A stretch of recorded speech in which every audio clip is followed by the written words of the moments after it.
আসসালামু আলাইকুম। ভিডিওটা আপনাদের কাছে ভালো লাগুক আর না লাগুক, কথাগুলো আপনাদের মনে ধরবে, তাই ভিডিওটা স্কিপ না করে কথাগুলো শুনে যান। পরিবারের বড় বউ হলো দায়িত্বশীল আর পরিবর্তনশীল আর বুঝদার। দায়িত্বশীল মানে হচ্ছে ছোট দেবর আর ননদ যেই থাকুক না কেন তাই দায়িত্ব নিতে হবে। আর পরিবর্তনশীল মানে কি, যে কোনো পরিস্থিতিতে নিজেকে পরিবর্তন করে নিতে হবে। আর বুঝদার মানে নিজের ভালোবাসা আর ভালো লাগা যাই থাকুক না কেন সব পরিস্থিতিতেই নিজেকে সব ভুলে মানিয়ে নিতে হবে। আমার কাছে মনে হয় কি, বাংলাদেশের সবচেয়ে বড় আইনজীবী হলো নিজের শাশুড়ি, মানে প্রতিটা মেয়ের শাশুড়ি। ঘটনা যেটাই হোক, ঠিক আছে, ঘটনা যেটাই ঘটুক, তিনি নিজের মতো করে লজিক বের করে নিবে। যেমন মনে করো, ছেলের বউরা যদি কম বাপের বাড়ি যায়, তাহলে তাদের লজিক হলো বাপের বাড়ি কী জন্য যাবে, সেখানে তার মহারানীর মতো শুয়ে শুয়ে থাকতে পারবে না। ভাইয়ের বউরা কি ছেড়ে দিবে? সে তো কাজ করিয়ে রান্না করিয়ে খাওয়াইবে। এর জন্যই তো বাপ ভাই খবর নেয় না, নিতে আসে না, বিয়ে দিয়ে গাছ কাটছে, গলার কাটা নামাইছে। এটা হচ্ছে তাদের লজিক। আবার যখন ছেলের বউ একটু বেশি বেশি বাপের বাড়ি যায়, তখন বলে সারা বছর তো বাপের বাড়ি পড়ে থাকে, প্রতি মাসে যদি বাপের বাড়ি যায় তাহলে সংসার করবে কে? সংসারে তো মন নাই, সংসার করার ইচ্ছে নাই। সংসার করার ইচ্ছে থাকলে কি বাপের বাড়ি পড়ে থাকে? আইনজীবীর কাছে যেরকম সমস্ত পরিস্থিতিতে সব রকম লজিক থাকে, তেমন শাশুড়িদের কাছেও যে কোনো পরিস্থিতিতে তাদের কাছে লজিক থাকে। পরিস্থিতি যেমনই ঘটুক না কেন, তারা লজিক বের করেই ছাড়বে। পরিবারের শাশুড়িরা হচ্ছে ডিরেক্টর আর ননদরা হচ্ছে অ্যাক্টর। মানে শাশুড়ি সব গুছাই গেছে বলে দেয় আর ননদে অ্যাক্টিং করে। আর স্বামী স্বামী হচ্ছে বলের পাঠা।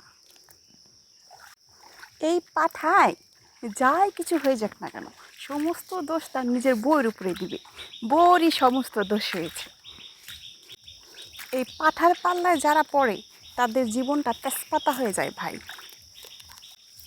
আপনারা মেয়েরা যারা জয়েন্ট ফ্যামিলিতে থাকে, শ্বশুর শাশুড়ি স্বামী ননদ দেবর সবাইকে খাওয়াইয়া তারপরে খাইতে যান, তাদেরকে বলছি, না খাইয়া থাইকে নিজের জীবনটা তেজপাতা করেন না। হ্যাঁ, রান্না করে নিজে আগে খাইয়ে নেন। কারণ আপনি না খেয়ে শুকাই গেলে তারা বলবে না যে না খেয়ে শুকাইতেছে, তারা বলবে কি জানেন, যে বাপের বাড়ি থেকে রোগ নিয়ে আসছে, জীবনে খাইলেও ভালো হয় না, শরীর হয় না, বেশি খাইতে খাইতে শরীর নষ্ট হয়ে গেছে। কত খায়, কত বাজার করে আমার ছেলে, বড় বড় মাছ আনে, কত মাংস আনে, আর বেটি সবাই না তখন নিজেকে গিলাতা দেশ। আমার কথা যদি কোনো শাশুড়ি আর কোনো স্বামী শুনে থাকেন, তাহলে কথা কিছু মনে করেন না, আমি জাস্ট কোনো এক ফ্যামিলির কথা তুলে ধরলাম আর কি। আর আপুরা, আপনাদেরকে বলি, পরিবারের শ্বশুর শাশুড়ি ননদদের জন্য না খেয়ে থাইকে আগে নিজে কিছু খাইয়ে নেন। কারণ সবার খাওয়ার শেষে বাহি প্লেট ছাড়া আর তরকারির নিচে একটু ঝোল ছাড়া কিছুই থাকবে না, বুঝতে পারছেন? যাই হোক, তো কথা বলে নিচ্ছি। আমি এখানে সিকমাই নিয়েছি। সিকমাই বলতে কি বোঝায় আপনাদেরকে কিভাবে বলবো, এটা হচ্ছে গরুর টুরি, এটাকে আমাদের এখানে সিকমাই বলে।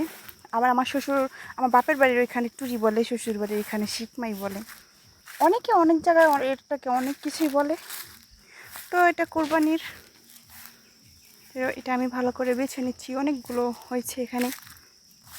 এগুলো চুন দিতে হয় উপরে, চুন দিয়ে তারপরে চামচ দিয়ে ঘষে ঘষে ঘষে ঘষে তুলতে হয়। অনেকক্ষণ পরে ঘষে ঘষে তোলার পরে ভালো করে ধুয়ে নিয়ে তারপরে সিদ্ধ করতে হয়। সিদ্ধ করার পরে তারপরে আবার বটি দিয়ে কোড়াই করে চারপাশের ময়লাগুলো ফালাইয়া তারপরে হচ্ছে এটাকে ছোট ছোট টুকরো করে নিতে হয়। এটা কিন্তু খেতে খুবই স্বাদ, খুবই টেস্টি। যদিও ওইগুলো আমি করি কিন্তু খাই না, ঠিক আছে, আমি এগুলো কখনোই খাই না, কিন্তু পরিবারের মানুষের জন্য করি আর কি। আগে করছি স্বামীর জন্য, শাশুড়ির জন্য, এখন নিজের বাচ্চা কাচ্চা হয়েছে, বাচ্চা কাচ্চার জন্য করি। পরিবারের জন্য অনেক কিছু করতে হয়, অনেক ত্যাগ করতে হয়, তারপরও পরিবারের আপন হইতে পারি না। কী আর বলবো, দুঃখের কথা বললে শেষ হবে না, সেটা আজকে আর নাই বা বলি। ভালো থাকেন সমস্ত আপুরা, প্রতিটা ঘরের বউরা সবাই ভালো থাকেন, নিজের খেয়াল রাখেন, নিজের যত্ন রাখেন।